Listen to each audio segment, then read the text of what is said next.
Enjoy the money, but they've cut your balls off.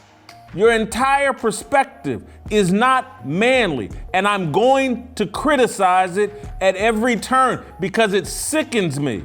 I'm looking at grown men get their balls cut off and they don't even know it. But Stephen A. started this because he doesn't have a manly mindset.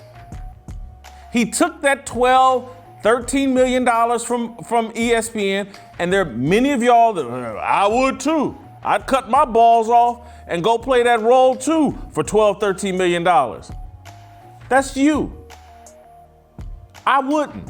These guys are surrendering their value. They don't even know that they're their values.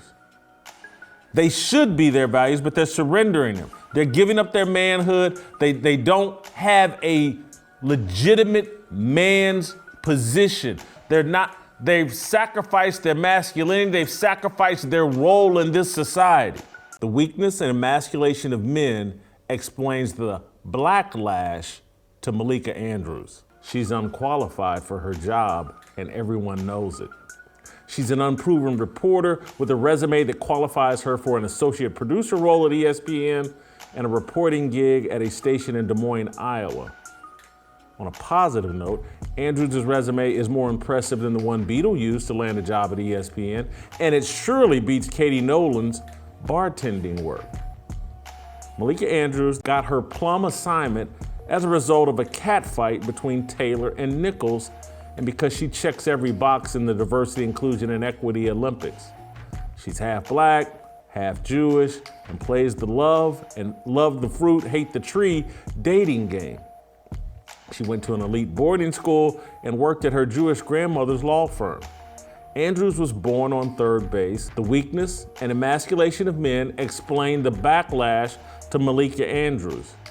She would have never called into First Take to scold Stephen A. Smith if Smith hadn't surrendered his mind to ESPN's matriarchal culture. Smith irked Andrews because he complained the Celtics did not reveal and discipline the woman or women involved in a sexual relationship with Udoka. Smith believes in equality. He thinks the Celtics should hold a six-figure, behind-the-scenes female employee to the same standard as a male, multi-million-dollar, front-facing leader. Kendrick Perkins, another ESPN talking head, argued the same thing on Andrews' show. Watch for yourself. This relationship, one of these relationships that was had with Ime Udoka and one of these women, it was consensual, meaning that this woman actually played a part in it too. So my thing is, yes, Ime Udoka was wrong. We get that. His punishment, he deserved that. But why are the other people getting left off the hook? Well, that's the problem that I have right now. Everybody got to be held accountable. I think that we need to circle back to what Shanae said, is that there was an investigation that was conducted by an independent law firm here. And I think that transparency is what will rule the day here. It is unfair and irresponsible of us to go and to speculate on that, because what we have to... Well, I'm not speculating. Sure. I have the information. I'm not speculating. But what we have to go with here is the fact that an independent law firm came in, did this investigation, and the facts that they were presented, they came to the conclusion that Ime Udoka violated a policy that warranted a one-year suspension. And I share your frustration while understanding that there is some things that they need to, from a legal perspective, keep private. But knowing all of that, understanding all of that, we have to come to the conclusion that whatever rule, the conduct that was broken on one side, it is not the same on the other side. I thank you for your perspective. See, again, this is what happens when the conversation goes from the barbershop to the beauty shop. That's a beauty shop conversation. And everybody's participating in it. See, everybody gets emasculated in the beauty shop. And that's from Stephen A. Smith sitting on air with Malika Andrews calling in. Now you got the beauty shop. And ESPN is the beauty shop. They're pretending they're having these barbershop conversations. They're pretending they're having these manly discussions, and they're not. It's all the beauty shop. I somewhat feel sorry for these guys because they don't know what they don't know. And I come on here all the time and people get upset with me. Why are you so hard on these guys? Why are you so critical? They're well-intentioned, but they don't know what they don't know. Malika Andrews, I'm sure, is a fine person to some people. She's an elite. That kind of, bothers me or off-putting to me. But I'm sure there are people that will swear by her. But she don't know what she don't know.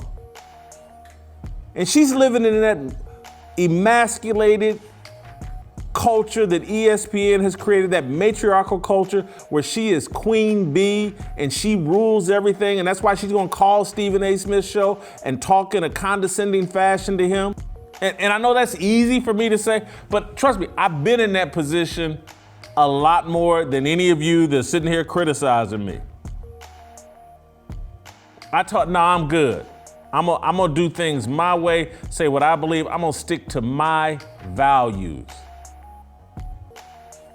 They can't understand why we're not at the top of the list, I'm talking about black men, when it comes to leadership positions.